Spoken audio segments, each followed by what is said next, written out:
प्रेम से बोलिए जय श्री हरि। लक्ष्मीपति विष्णु भगवान जी की जय। हर हर महादेव। माता पार्वती की जय। गौरी गणेश की जय। अरे भक्तगणों, आज की इस वीडियो में आप सभी श्रवण करेंगे कार्तिक मास की अंतिम 5 दिनों तक सुनी जाने वाली संपूर्ण कथा। कथाओं को बड़े ही श्रद्धा प्रसन्नचित मन से पूरा अवश्य सुनिएगा।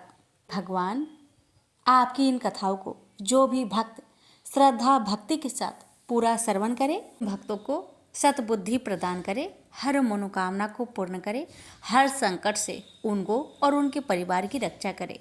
यही प्रार्थना के साथ और यही मंगल कामना करते हुए आज की कथा को मैं शुरू कर रही हूँ। हे भगवान, मुझ पर भी अपनी कृपा दृष्टि बनाए रखे। जय श्री हरि। प्रथम कथा है माँ गंगा की। भारत में नदियों को हमेशा माँ का दर्जा दिया गया है। सभी नदियों में गंगा की खास महिमा है। कहा जाता है कि गंगा स्नान मात्र से सारे पाप धुल जाते हैं। गंगा नदी अपने विशेष जल और इसके विशेष गुण के कारण मूल्यवान मानी जाती है। इसका जल अपनी शुद्धता और पवित्रता को लंबे समय तक बनाए रखता है। माना जाता है कि गंगा का जन्म भगवान विष्णु के पैरों से हुआ था। साथ ही यह शिव जी की जटाओं में निवास करती है। गंगा स्नान, पूजन और दर्शन करने से पापों का नाश होता है, व्याधियों से मुक्ति मिलती है। जो तीर्थ गंगा किनारे बसे हुए हैं वे अन्य की तुलना में ज़्यादा पवित्र माने जाते हैं। अब आइए प्रेम से रसपान करें माता गंगा की कथा को। ऋषि विश्वामित्र ने इस प्रकार कथा सुनाना आरंभ किया। पर्वतराज हिमालय की अत्यंत रूपवती, लावण्यमयी एवं सर्वगुण संपन्न 2 कन्याएं थी। सुमेरु पर्वत की पुत्री मैना इन कन्याओं की माता थी। हिमालय की बड़ी पुत्री का नाम गंगा तथा छोटी पुत्री का नाम उमा था। गंगा अत्यंत प्रभावशाली और असाधारण देवी गुणों से संपन्न थी। वह किसी बंधन को स्वीकार न कर मनमाने मार्गों का अनुसरण करती थी। उसकी इस असाधारण प्रतिभा से प्रभावित होकर देवता लोग विश्व के कल्याण की दृष्टि से उसे हिमालय से मांग कर ले गए। पर्वतराज की दूसरी कन्या उमा बड़ी तपस्विनी थी। उसने कठोर एवं असाधारण तपस्या करके महादेव जी को वर के रूप में प्राप्त किया। विश्वामित्र के इतना कहने पर राम ने कहा, हे भगवान, जब गंगा को देवता लोग सूर्यलोक ले गए तो वह पृथ्वी पर कैसे अवतरित हुई और गंगा को त्रिपथा क्यों कहते हैं? इस पर ऋषि विश्वामित्र ने बताया, महादेव जी का विवाह तो उमा के साथ हो गया, किंतु 100 वर्ष तक भी उनके किसी संतान की प्राप्ति नहीं हुई।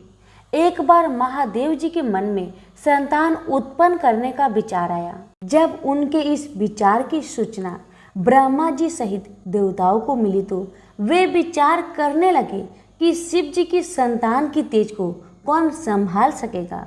उन्होंने अपनी इस शंका को भगवान शिव जी के सम्मुख प्रस्तुत किया। उनके कहने पर अग्नि ने यह भार ग्रहण किया और परिमाण स्वरूप अग्नि के समान महान तेजस्वी स्वामी कार्तिकेय का जन्म हुआ।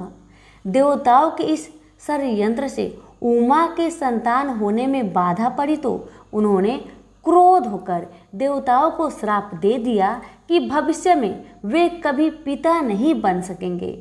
इस बीच सूर्यलोक में विचरण करती हुई गंगा से उमा की भेंट हुई। गंगा ने उमा से कहा कि मुझे सूर्यलोक में विचरण करते हुए बहुत दिन हो गए हैं। मेरी इच्छा है कि मैं अपनी मातृभूमि पृथ्वी पर विचरण करूं। उमा ने गंगा आश्वासन दिया कि वो इसके लिए कोई प्रबंध करने का प्रयत्न करेगी। वत्सराम, तुम्हारी ही अयोध्यापुरी में सागर नाम के एक राजा थे। उनके कोई पुत्र नहीं था। सागर की पटरानी कोसनी विदर्भ प्रांत के राजा की पुत्री थी। कोसनी सुंदर, धर्मात्मा और सत्यपरायण थी। सागर की दूसरी रानी का नाम सुमति थी। जो राजा अरिष्टनेमि की कन्या थी। दोनों रानियों को लेकर महाराज सागर हिमालय के भृगुप्रस्वन नामक प्रांत में जाकर पुत्र प्राप्ति के लिए तपस्या करने लगे। उनकी तपस्या से प्रसन्न होकर महर्षि भृगु ने उन्हें वर दिया कि तुम्हें बहुत से पुत्रों की प्राप्ति होगी। दोनों रानियों में से एक का केवल एक ही पुत्र होगा जो कि वंश को आगे बढ़ाएगा। दूसरी के 60,000 पुत्र होंगे। कौन सी रानी कितने पुत्र चाहती है, इसका निर्णय वे स्वयं आपस में मिलकर कर ले। केसनी ने वंश को बढ़ाने वाले एक पुत्र की कामना की और गरुड़ की बहन सुमति ने 60,000 बलवान पुत्रों की।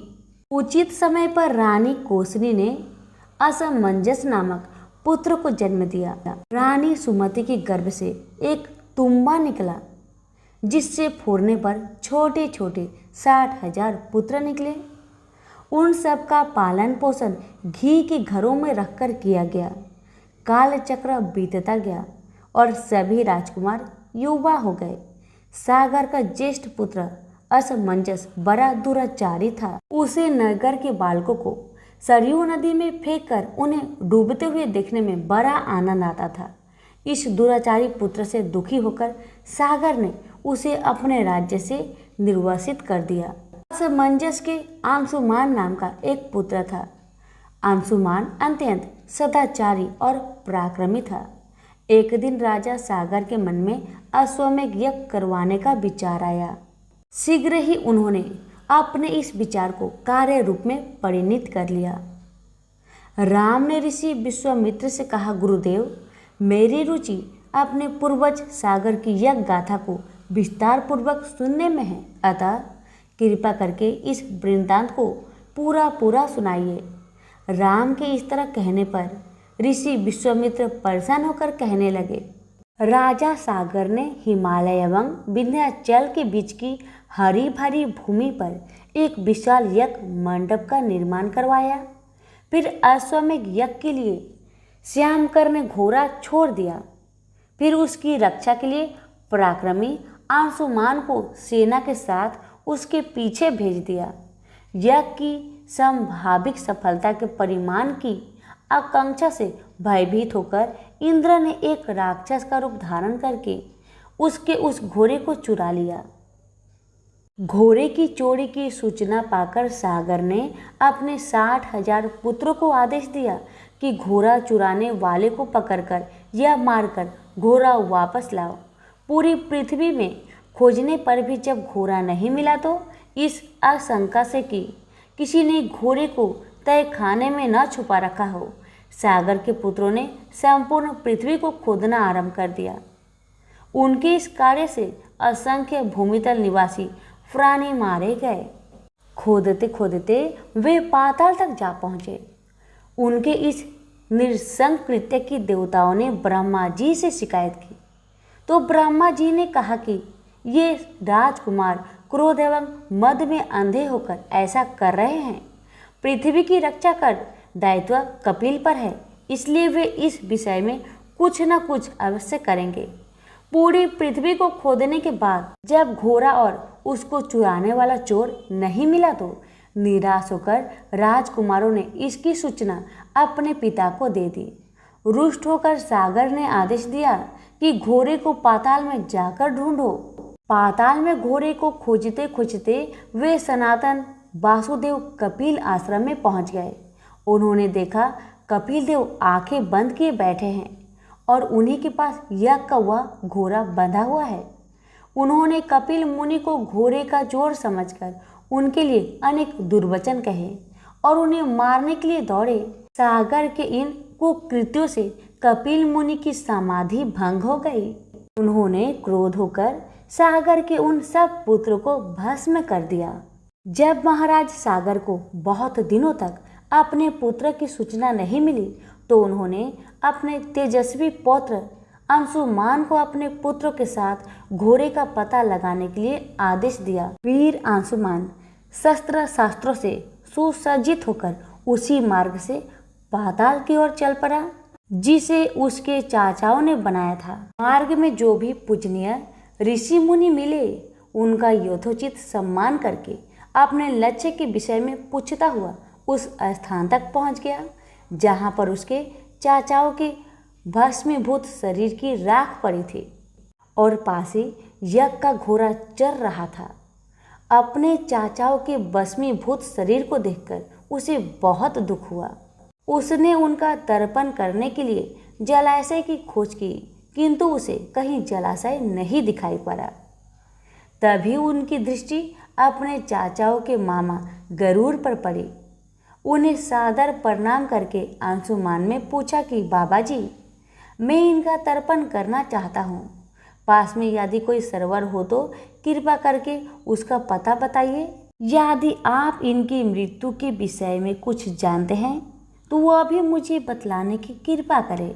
गरुड़ जी ने बताया कि किस प्रकार उसके चाचाओं ने कपिल मुनि के साथ उद्दंड व्यवहार किया था, जिसके कारण कपिल मुनि ने उन सबको भस्म कर दिया।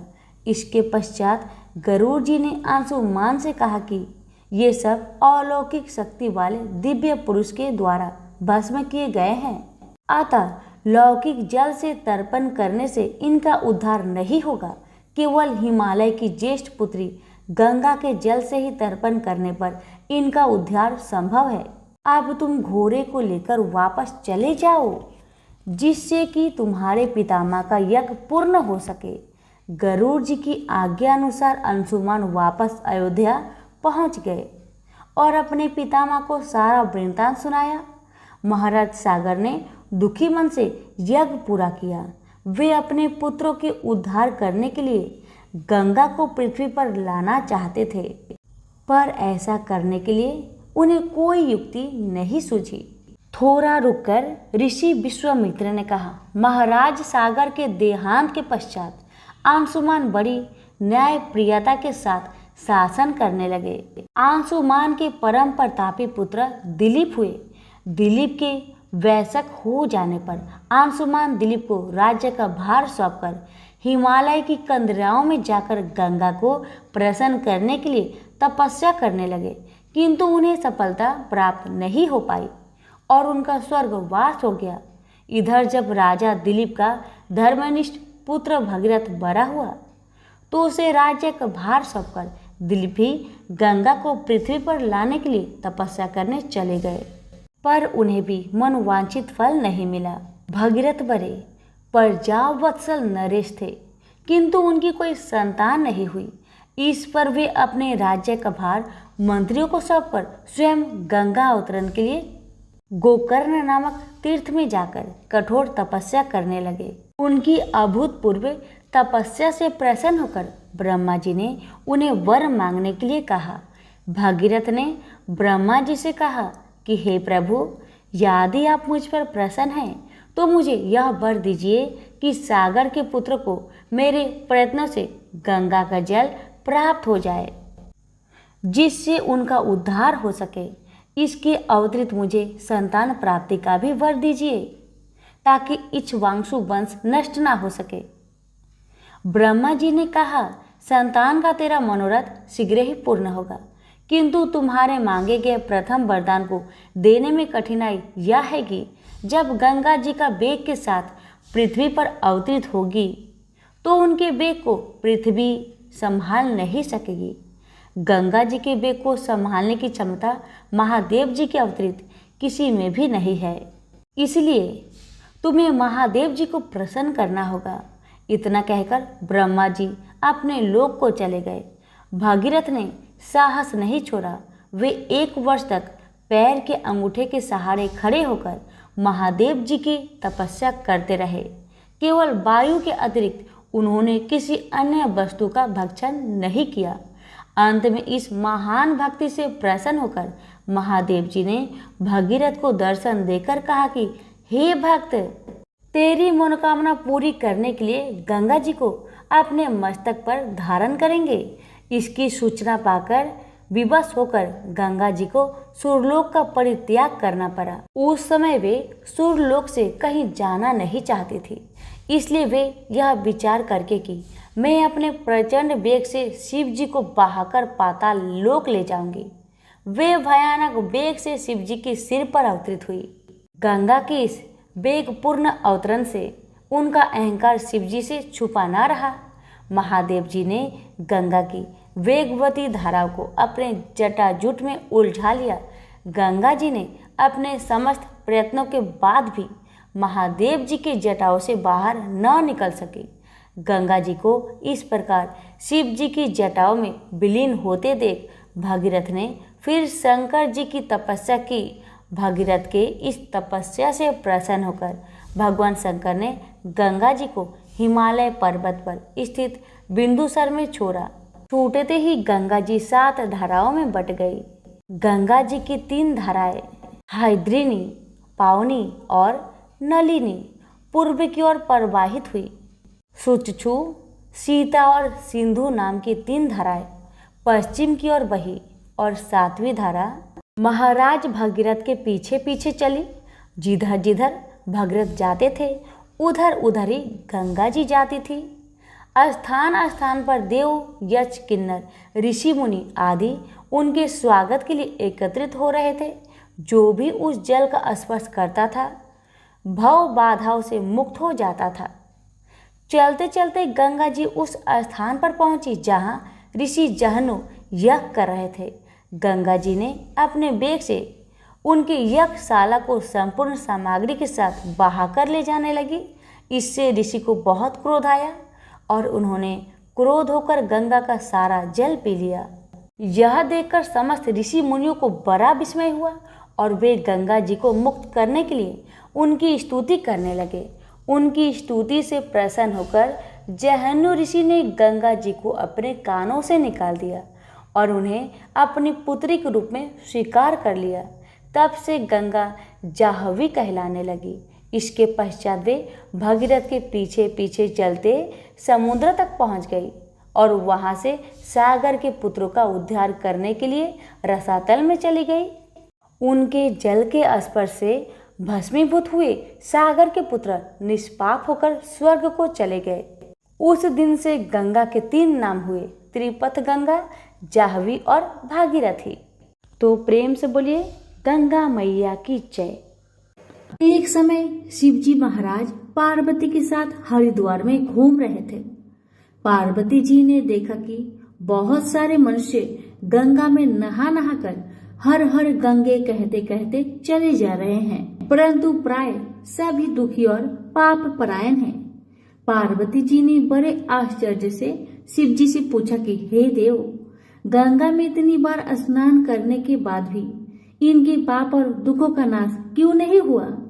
क्या गंगा में अभी सामर्थ्य नहीं रहा? पार्वती जी की बातें सुन भगवान शिव ने कहा, प्रिय, गंगा में तो वही सामर्थ्य है, परंतु इन लोगों ने पाप नाशिनी गंगा में स्नान ही नहीं किया है, तब इन्हें लाभ कैसे हो? पार्वती जी ने बड़े आश्चर्य से कहा, स्नान कैसे नहीं किया भगवान?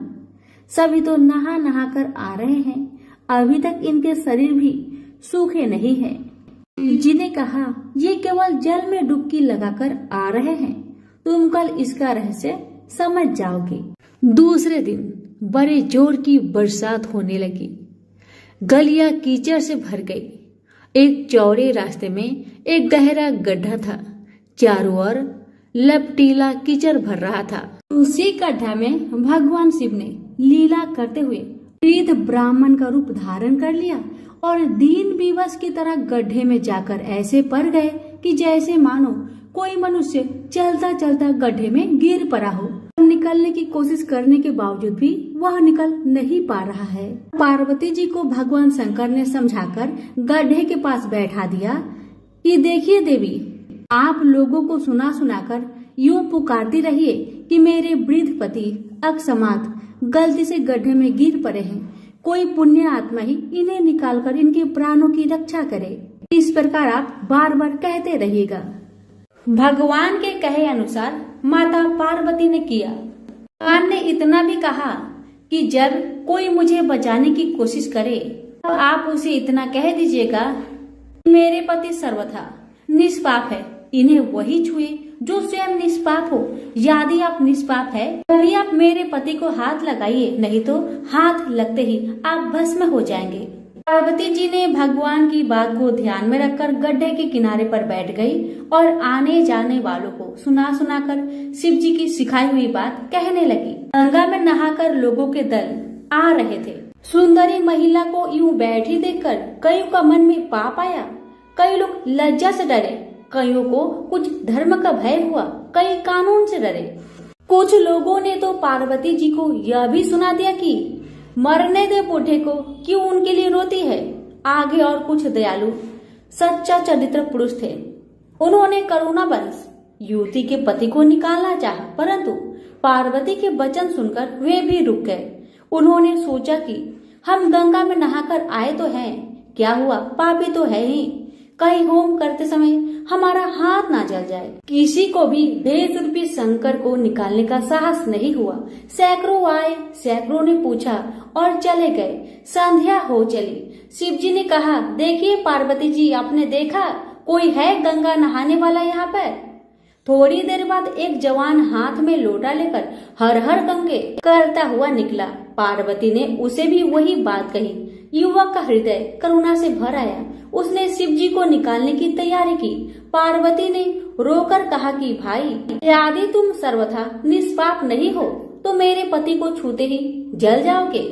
उस युवक ने उसी समय बिना किसी संकोच के दृढ़ निश्चय के साथ पार्वती जी से कहा, माते, मेरे निष्पाप होने में तुम्हें क्यों संदेह होता है? देखती नहीं मैं अभी गंगा नहाकर आया हूँ। भला गंगा में गोता लगाने के बाद भी कभी पाप रहते हैं?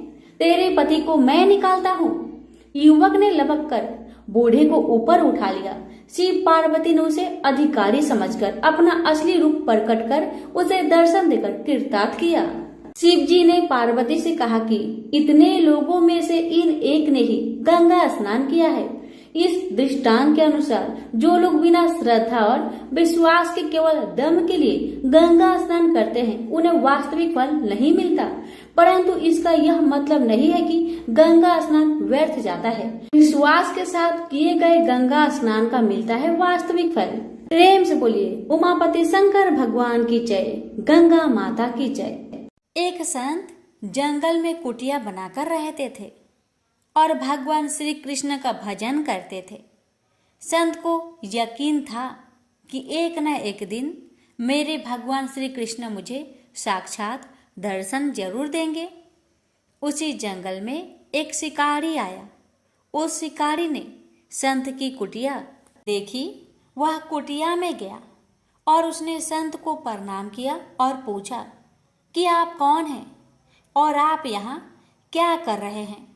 संत ने सोचा, यदि मैं इससे कहूँगा कि भगवान श्री कृष्ण के इंतजार में बैठा हूँ, उनका दर्शन मुझे किसी प्रकार से हो जाए तो शायद इसको ये बात समझ में नहीं आएगी। संत ने दूसरा उपाय सोचा। संत ने शिकारी से पूछा, भैया पहले आप बताओ कि आप कौन हो और यहाँ किस लिए आए हो। उस किरात ने कहा कि मैं एक शिकारी हूँ और यहाँ शिकार के लिए आया हूँ। संत ने तुरंत उसी भाषा में कहा, मैं भी एक शिकारी हूँ और अपने शिकार के लिए यहाँ आया हूँ। शिकारी ने पूछा, अच्छा संत जी, आप ये बताइए आपका शिकार दिखता कैसे है? आपके शिकार का नाम क्या है? हो सकता है कि मैं आपकी मदद कर दूं। संत ने सोचा, इसे कैसे बताऊं? फिर भी संत कहते हैं, मेरे शिकार का नाम है। वो दिखने में बहुत ही सुंदर है, सावरा सलोना है। उनके सिर पर मोर मुकुट है, हाथों में बंसी है। ऐसा कहकर संत जी रोने लगे। किरात बोला, बाबा रोते क्यों हो? मैं आपके शिकार को जब तक ना पकड़ लूं तब तक पानी भी नहीं पीऊंगा और आपके पास नहीं आऊंगा।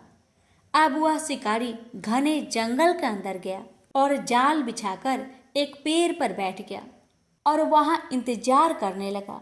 भूखा प्यासा बैठा हुआ है। एक दिन बीता, दूसरा दिन बीता और फिर तीसरा दिन। भूखे प्यासे किरात को नींद भी आने लगी। बाके बिहारी को उन पर दया आ गई।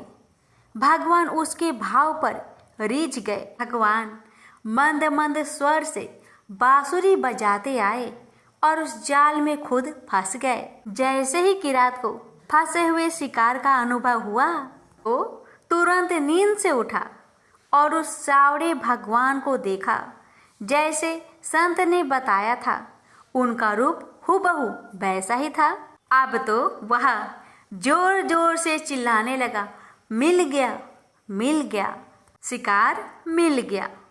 शिकारी ने उसे शिकार को जाल समेत कंधे पर बैठा लिया और शिकारी कहता हुआ जा रहा है, आज 3 दिन के बाद मिले हो, खूब भूखा प्यासा रखा, अब तुम्हें मैं छोड़ने वाला नहीं हूँ। शिकारी धीरे धीरे कुटिया की ओर बढ़ रहा था। जैसे ही संत की कुटिया आई तो शिकारी ने आवाज लगाई, बाबा, ओ बाबा। संत ने तुरंत दरवाजा खोला और संत उस किरात के कंधे पर भगवान श्री कृष्ण को जाल में फंसा देख रहे हैं। भगवान श्री कृष्ण जाल में फंसे हुए मंद मंद मुस्कुरा रहे हैं। किरात ने कहा, आपका शिकार लाया हूँ, मुश्किल से मिले हैं। संत के तो आज होश ही उड़ गए। संत किरात के चरणों पे गिर पड़े। संत आज फूट फूट कर रोने लगे। संत कहते हैं, मैंने आज तक आपको पाने के लिए अनेक प्रयास किए प्रभु, लेकिन प्रभु आज आप मुझे इस किरात के कारण मिले हैं। भगवान श्री कृष्ण कहते हैं, इस शिकारी का प्रेम तुमसे ज्यादा है, इसका भाव तुमसे ज्यादा है, इसका विश्वास तुम्हारे विश्वास से भी ज्यादा है। इसलिए आज जब 3 दिन बीत गए तो मैं आए बिना रह ही नहीं पाया। मैं तो अपने भक्तों के अधीन हूँ और आपकी भक्ति भी कम नहीं है संत जी। आपके दर्शनों के फल से मैं इसे 3 ही दिन में प्राप्त हो गया। इस तरह से भगवान ने खूब दर्शन दिया और फिर वहां से भगवान चले गए। तो प्रेम से बोलिए जय श्री कृष्ण। राधे राधे। कथा सुनने वाले सभी भक्तों पर भगवान श्री कृष्ण की कृपा सदा सर्वदा बनी रहे। गंगा यमुना की कथा। प्राचीन समय में एक गांव था जिसमें 2 बहनें रहा करती थी। एक बहन का नाम गंगा था तो दूसरी बहन का नाम जमुना था। एक बार दोनों बहनें एक साहूकार के खेत से गुजर रही थी तो जमुना ने 13 दाने जौ के तोड़ लिए, जिसे देख गंगा बोली कि तुझे तो ग्रहण लग गया, तूने चोरी की है। इस पर जमुना बोली कि अब मेरा ग्रहण कैसे धुलेगा। गंगा ने कहा कि तुझे 12 साल तक साहूकार के यहाँ नौकरी करनी पड़ेगी, तभी तेरा पाप धुलेगा और ग्रहण से मुक्ति मिलेगी। जमुना साहूकार के यहाँ नौकरी के लिए जाती है और अपने लिए काम मांगती है। साहूकार उसे काम पर रख लेता है, लेकिन काम करने से पहले जमुना उसे कहती है कि मैं सारे काम करूँगी लेकिन 4 काम नहीं करूँगी। जूठे बर्तन नहीं मांजूंगी, झाड़ू नहीं लगाऊंगी, बिस्तर नहीं बिछाऊंगी और दिया नहीं जलाऊंगी। 12 साल के बाद कुंभ का मेला लगा तो साहूकारनी भी कुंभ नहाने जाने लगी। जमुना ने उसे जाते देख कहा कि कुंभ के मेले में मेरी बहन गंगा मिलेगी तो उसे यह सोने का टका दे देना। इससे वह अपने हाथों में सुंदर चूड़ियां पहन लेगी। साहूकारनी ने कुंभ के मेले में गंगा को वह सोने का टका दे दिया। गंगा ने उनसे वह टका लेते हुए कहा कि मेरी बहन को कहना कि उसके 12 बरस पूरे हो गए हैं, अब वह जहाँ वापस आ जाए। साहूकार व साहूकारनी वापस घर आए तब जमुना मटके में पानी भर रही थी।